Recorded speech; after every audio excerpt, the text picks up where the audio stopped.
À Yakassé, à Tobrou, dans la région de Lamé, une collecte de sang a été organisée pour sauver des vies.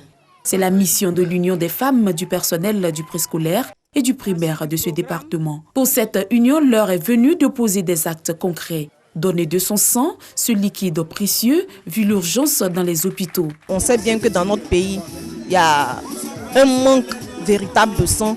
Donc c'est pour contribuer plus ou moins. On ne pourra pas combler tout le trou, mais pour sauver plus ou moins certains malades qui auront besoin de nos sangs. La plupart des décès en couche sont dus aux hémorragies et à l'anémie. Et vraiment, j'ai tenu à donner mon sang pour sauver des vies. Aujourd'hui, peut-être que ça ne peut pas être un de mes parents, mais ça peut être quelqu'un que j'aurais sauvé. Pour la marraine de la cérémonie, l'initiative de ces femmes du personnel éducatif doit être encouragée partout en Côte d'Ivoire. Ayez accepté de donner votre sang.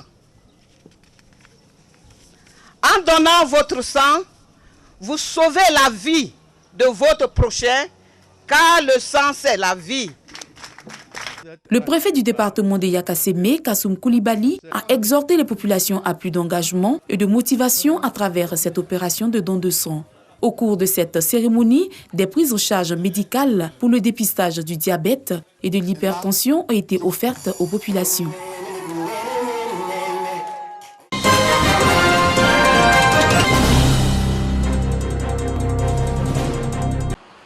Des blocs de béton détachés en dessous de la structure du pont, parfois suspendus grâce à des fers.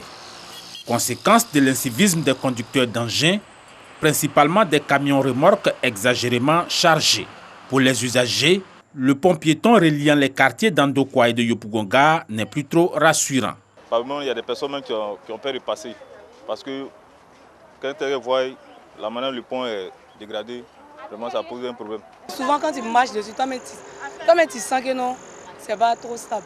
Un autre signe de la dégradation de la passerelle, l'effritement de cette voie d'accès côté Gabriel Gare dû à l'érosion. Faute de conduits pour le drainage, les eaux de ruissellement ont emporté une bonne partie du bitume existant, laissant place à un long creux par lequel les piétons passent pour accéder au pont. Selon ce spécialiste en charge des routes ivoiriennes, même si le pont donne l'apparence d'un ouvrage vétuste, la structure bétonnée qui porte l'ouvrage n'est pas pour le moment en cause. L'ouvrage en lui-même a une solidité garantie. C'est vrai que dans le temps, nous avons vu encore des usagers percuter les poutres inférieures, mais l'ouvrage dans son ensemble est solide. Des travaux de réparation sont pourtant nécessaires. Seulement, voilà. Ce que nous constatons, c'est que les riverains eux-mêmes font des occupations autour de l'ouvrage et sur l'ouvrage, qui poussent à la dégradation de ces accès. Quand vous prenez les escaliers qui devaient être utilisés par les piétons, sont fermés du fait qu'ils débouchent soit sur une maison ou même sur un atelier de menuiserie, chose qui n'est pas normale. Donc aujourd'hui, nous programmons de faire des travaux de réhabilitation, des accès. Nous ne pouvons pas accéder. Donc on ne peut pas les faire sans avoir déguerpi tous ceux qui sont dans l'emprise. Les opérations de déguerpissement menées par les autorités pour libérer les trottoirs sont jusque-là restées sans grand succès.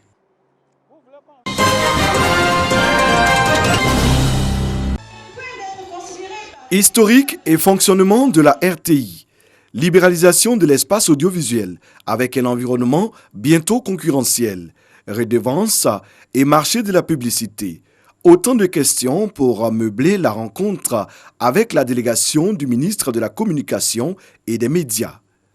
Tour à tour, le président du conseil d'administration, Brouaka Pascal, et le directeur général, Fosséni Dambélé, ont présenté la situation. On retient que les défis à relever sont nombreux, mais la radiodiffusion-télévision ivoirienne peut se féliciter de sa position de média de service public qui compte parmi les leaders du secteur audiovisuel. Le directeur de cabinet du ministère de la Communication et des Médias ainsi que sa délégation ont visité les installations techniques, le studio B pour les émissions de débat et de divertissement et le mythique studio A du journal télévisé. Le directeur de cabinet s'est imprégné de tout le dispositif déployé par la RTI pour offrir aux téléspectateurs le meilleur. Il promet rendre compte au ministre afin de renforcer davantage la collaboration entre la tutelle et la RTI.